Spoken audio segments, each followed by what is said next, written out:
forum. Hopefully you had a chance to stop by the beauty part. Not that our panel is not beautiful also.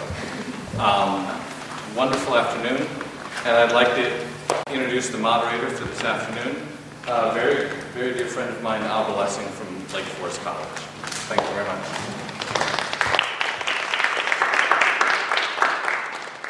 So I think the format of this panel discussion, this forum, is we're going to ask each of the four speakers to give a brief, maybe 10-minute introduction to their perspective, or you can make it less, but not, hopefully not more. And then we'll raise some questions and then some discussion among ourselves. And eventually we'd like to get back to you guys and to have you ask questions, and we'll have hopefully some kind of dialogue going here. And then perhaps at the very end, we have about an hour and a half or so. I'll ask people to sort of sum up their positions or ideas, comments, and that will be it. I'm strictly here as a moderator, so I may be occasionally stepping in and saying time's up or something, but I'll try not to be too harsh about all that. The topic today is art, and specifically beauty and form. I'm a philosopher, so the question of beauty totally overwhelms me. I'm going to start out with a very short incident that happened in my life.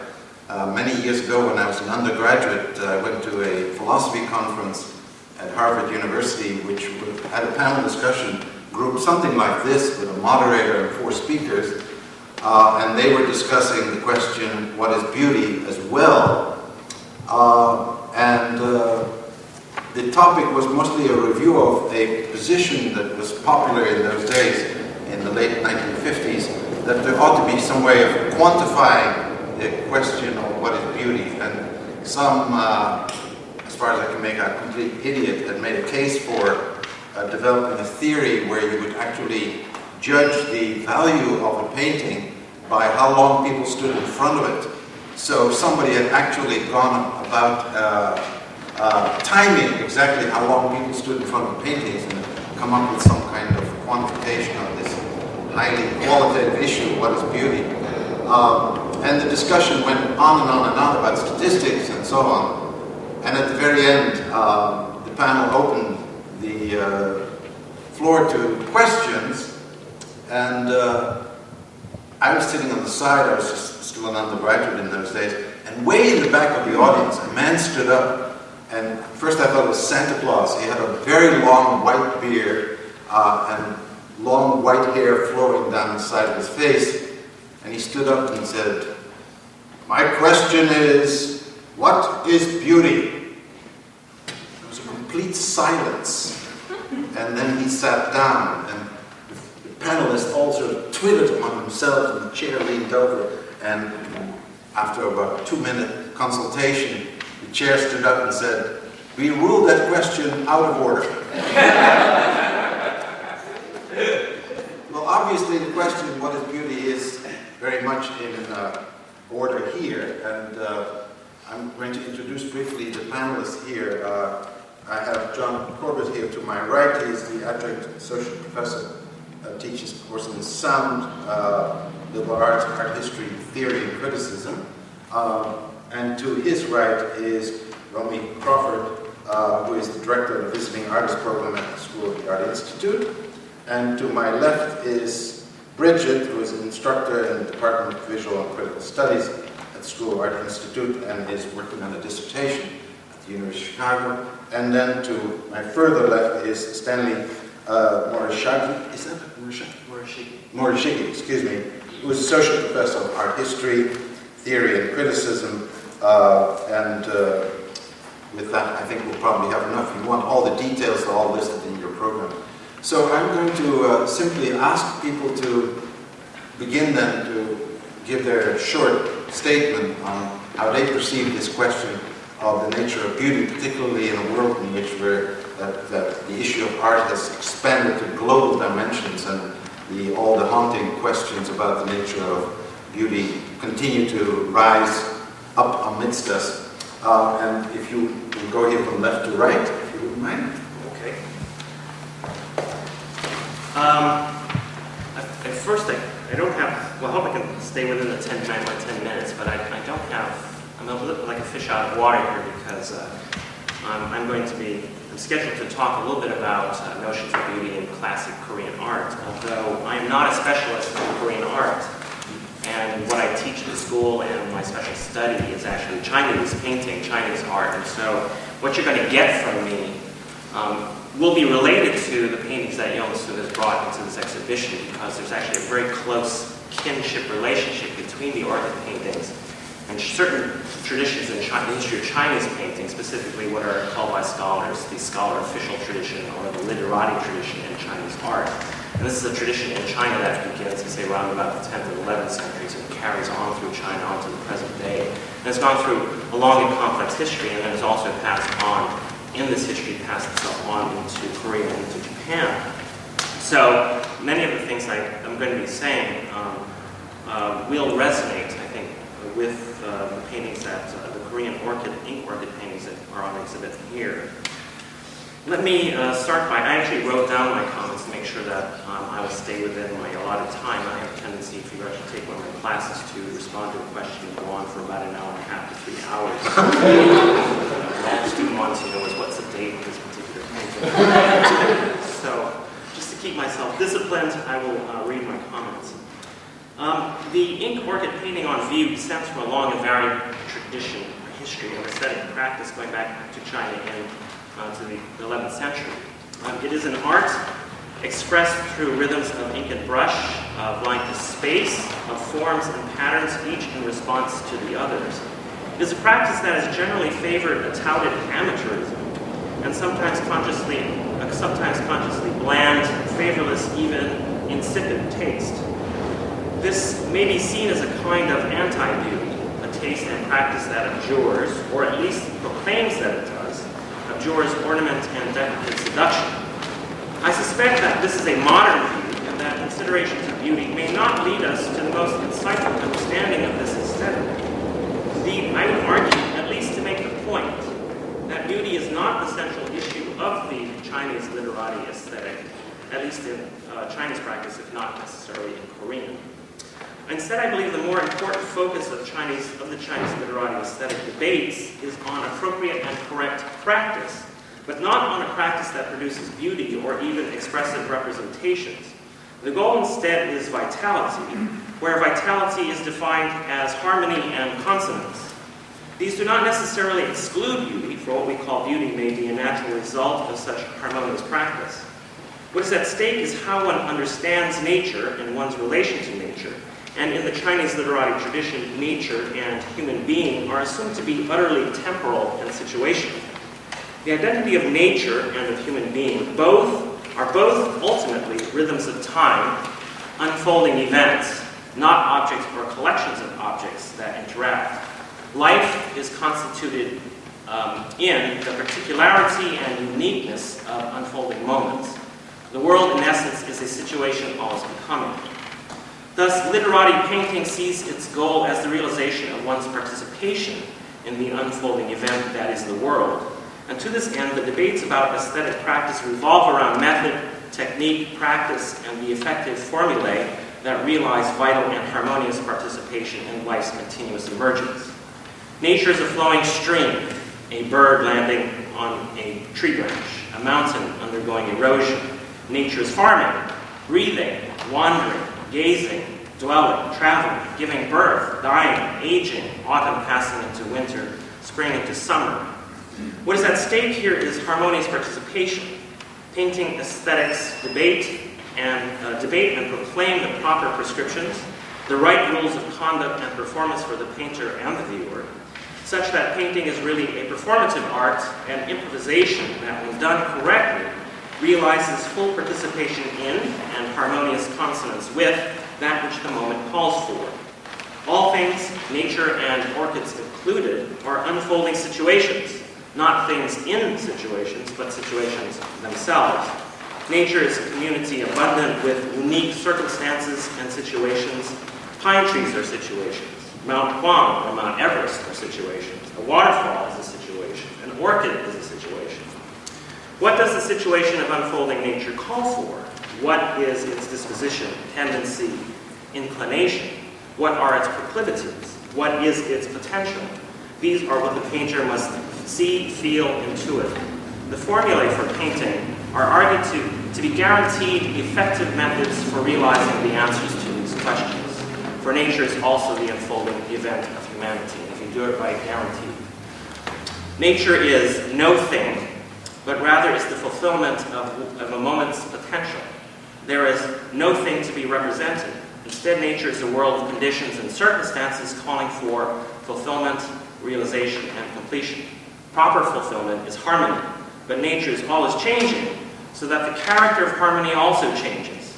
Harmony is the rhythm of change. The rules for painting account for this, and though prescriptive, are also open-ended and subject to intuition, given to spontaneous adjustment in the heat of performance. The rules for painting function like a musical score, graphing out and structuring the possibilities for performance, always in response to real time and experience. The music is and must be interpreted in response to the uniqueness of its moment. No two performances should be the same. Each performance must respond and harmonize and thus satisfy or fulfill that particular moment. There is no truth to nature outside of its particular moments. There is no truth to human being outside of its particular moments. Each event or moment has its particular disposition as participant in and co-creator of its own situation. This disposition may predispose, but does not predetermine. A particular species of pine tree is predisposed to germination and growth in particular ways in particular geographies, but its genetic disposition is not predetermined, does not fate it to a particular life. Twins may share a common disposition, but each lives in different situations, different spaces, each engendering its own responses, its own realization and fulfillment. The creation of self as event is the realization of self as an unfolding situation in all of its dispositions. The pine seed shapes itself as this particular pine tree in its unique responses to the world at large and to itself in that world. Its growth, its growing, is nothing other than its responses to locale, climate, geography, geology, the community of flora and fauna. It grows itself in response to all of these processes, but in turn, it too contributes its own flux to this community of unfolding. Its needles, its bark and branches, its shade, height, dimension help shape and color the environment to which it responds. Indeed, its very growth contributes to the very community to which it responds. To its neighbors, to the wind and rain, this growing and aging pine tree is the source of their response. The other trees, flora, fauna, wind and rain, respond to this growing pine and are thus shaped and created by it. Who creates whom in this situation? The very shape and texture of the pine tree's bark and needles, the very physicality of the pine tree, are indeed this tree's responses to its environment, shaped by its given dispositions, its genetic history. Its responses, its physical life, are always in part shaped by the dispositions of its surrounding community and the continuous flux of this community. And yet, its forms, its responses, in turn, are part of the flux that offers itself to the dispositions of others, inviting their response, their particular growth, shape, and form. Other members of the community, wind, water, flora, fauna, respond to the pine tree, and in their responses are the becoming of themselves. All members of the community of unfolding nature defer to one another, and in so doing allow for the creation of the others, but also of themselves. Utter self-deference is complete self-assertion. This is harmony and consonance in nature, the spontaneous unfolding of the natural world in its particular moments. And this is the goal of literati painting, at least in its ideal. Just as there is no ontological division between the pine tree and its community, so too is there no ontological separation between human being and the world of nature. The painter's relationship to the orchid does not differ from that between the pine and wind. But the pine and wind always respond in perfect self-deference, in perfect harmony. Human beings don't. Hence, the patterns, methods, and conventional practices of the literati painter are sanctified structures of performance, formulae for realizing the fully creative, harmonious consonance that is the synonymity of nature and human being. But which formulae? Which Which conventions? This is the central debate for literati aesthetics. The result is certainly meant to engage, move, engender constant response, but whether we call this beauty is another matter. The impulse to call this beauty both here and across the Pacific may be a matter of 19th and 20th century. Thank you. Thank you.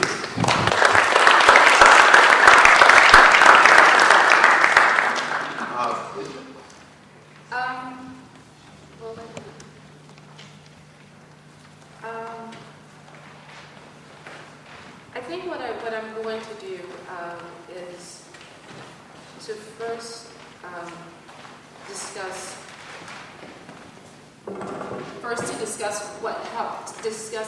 my work on the intersection of beauty and class.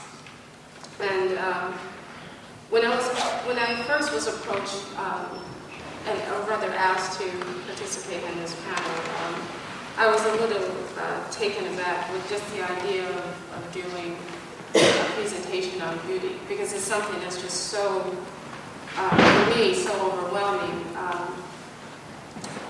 Or I think of it more in terms of a Hegelian notion of a spirit, and in that a spirit not being able to actually capture a spirit, and that spirit moving, the notion of that spirit moving an age forward. My work centers on the Second Empire during 19th century French art history and cultural history, and where I think there were two strands that developed between the years of 1830 and 1870, which began to concretely work out two separate notions of beauty. The first one being more of a nationalistic understanding of beauty, and that's what you would see in paintings by Delacroix or Gérôme, more of the genre paintings. And then the second one being more of a cosmopolitan ideal of beauty, which involves both beauty and class and also race. But I'm not going to talk that much about race, more so just a brief discussion on class. And under that strand, the cosmopolitan strand, you find artists such as Edouard Manet, Cézanne, and Degas. And my focus tends to deal specifically with the elite class during the 19th century and the aristocracy during the 19th century, and looking at more of a social history of how beauty gets inscribed and how that dictates not so much as where someone's class falls into, but how one demonstrates their class in terms of beauty, in terms of objects that represent beauty. In the case of the more cosmopolitan strand, I look at it and think of more of an assembling of beauty from around the world. If you look at France's colonial reaches during the 19th century and objects of beauty, each of these various objects, whether those objects are chairs or whether they're curtain designs or clothing, and in particularly haute couture, these are designs or fabrics or materials that are coming out of France's colonies.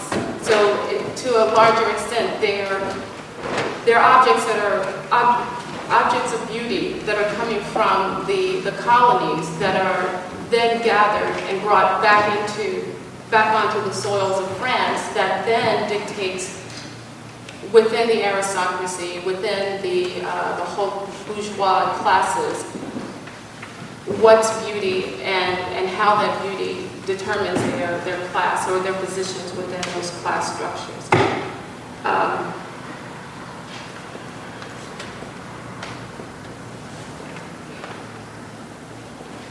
I'm always stumped. I have spent the last 9 months writing on the subject of beauty and on the subject of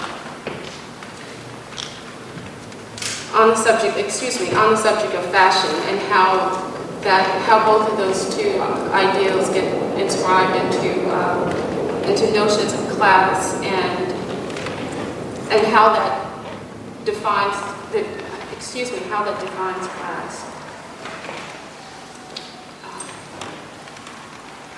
Actually, what I want to do is end at this point with the first person with a philosopher rather, that I first came upon during my initial research in beauty and class for my work, and then later on during the question and answers segment, I could then elaborate a lot more on this idea.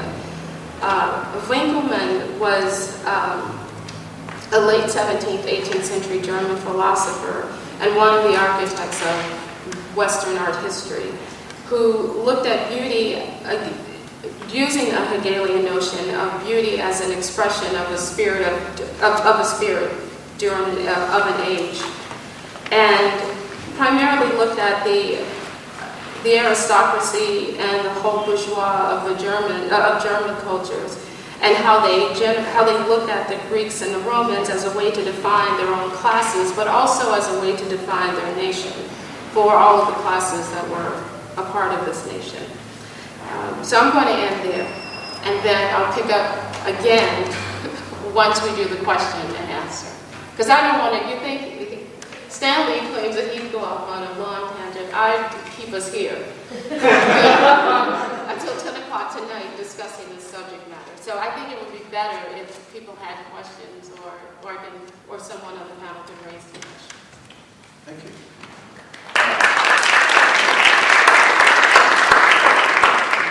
John?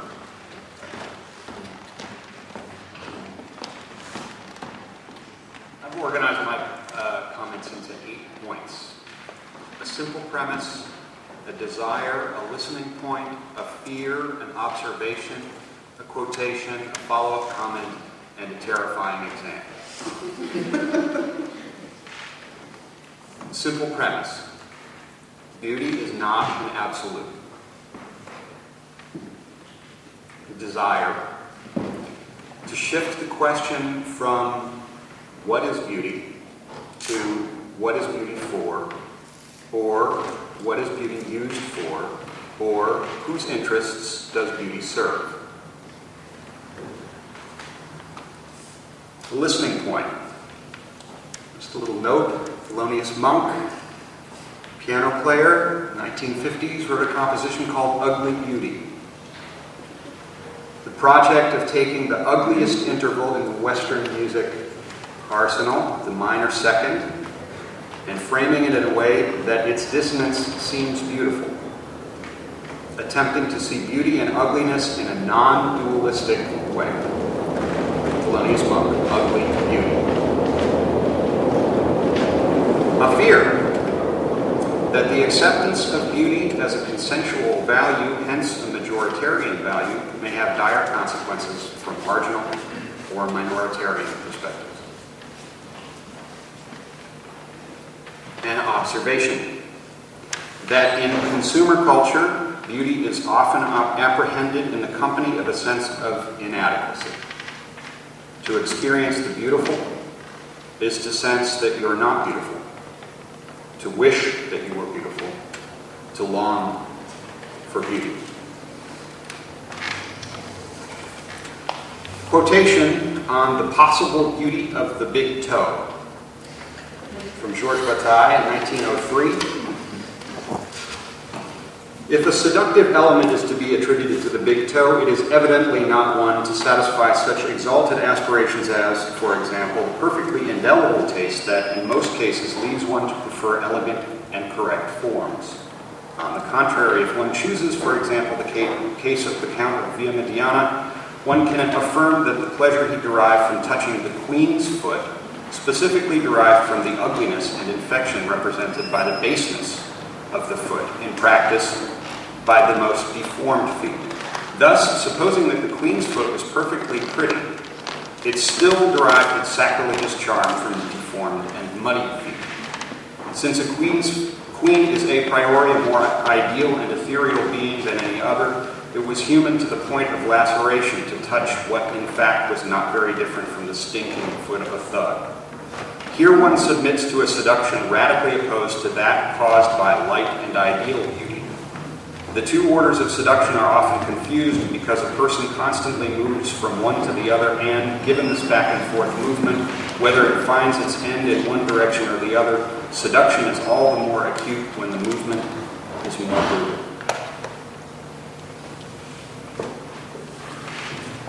A follow-up comment.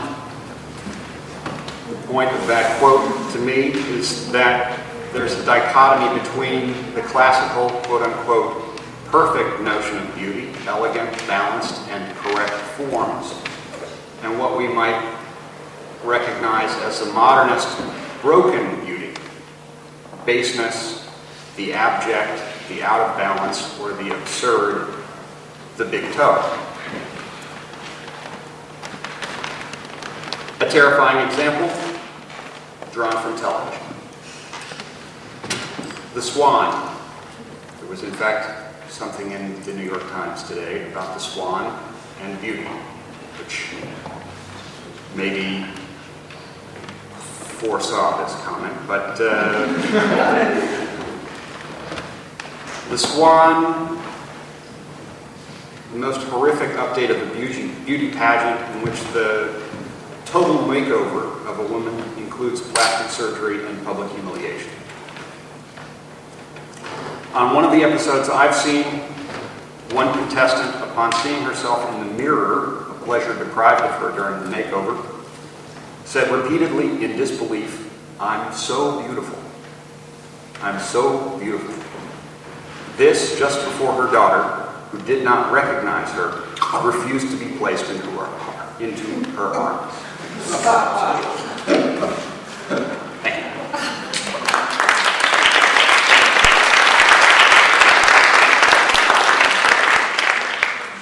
Thank you. Thank you. Romy?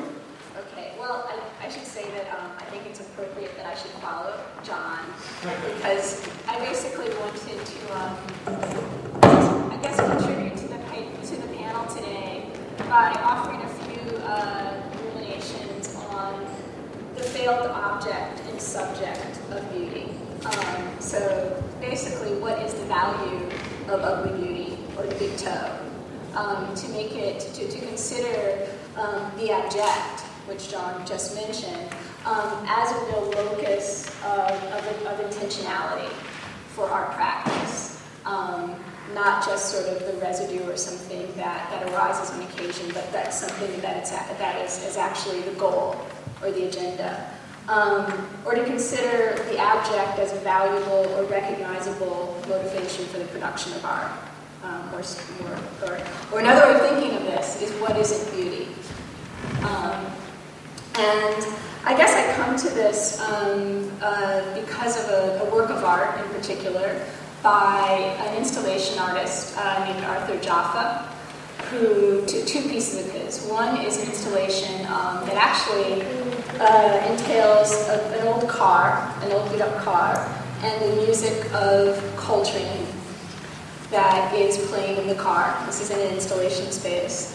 And some mud and dirt, and I should say that the car is in bad shape. It doesn't function or operate any longer.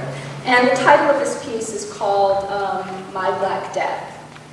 And I was interested in this installation when I first saw it about 2 years ago because of the double negative, which we always know, from our math lessons, that the double negative makes a positive.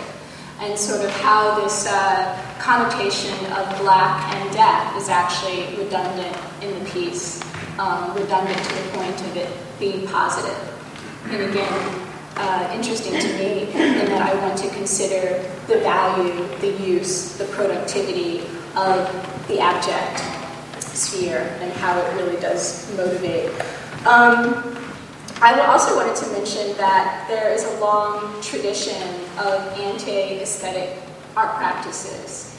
And I think that tradition whether it's the early European Dadaists and Surrealists or later abject art practitioners, that's distinct from the notion of an abject sublime. And Julie Kosteva describes negation, the types of negation that are found in abjection and abject art, as transgression, denial, repudiation. And that transgression, denial, and repudiation is always of the object. So anything that works against the beautification, the wellness, the good of the object or the subject. And of course, these gestures of transgression, denial, and repudiation work against that. So abjection in art could take the form of the monk, ugly Moody, or something like Happy Acker's writing, and many other writers also. Abjection in art can also appear through different types of spewing from the body, where the body is sort of purging and denying itself what it needs to be well and to be sustained and whole. And I think that these practices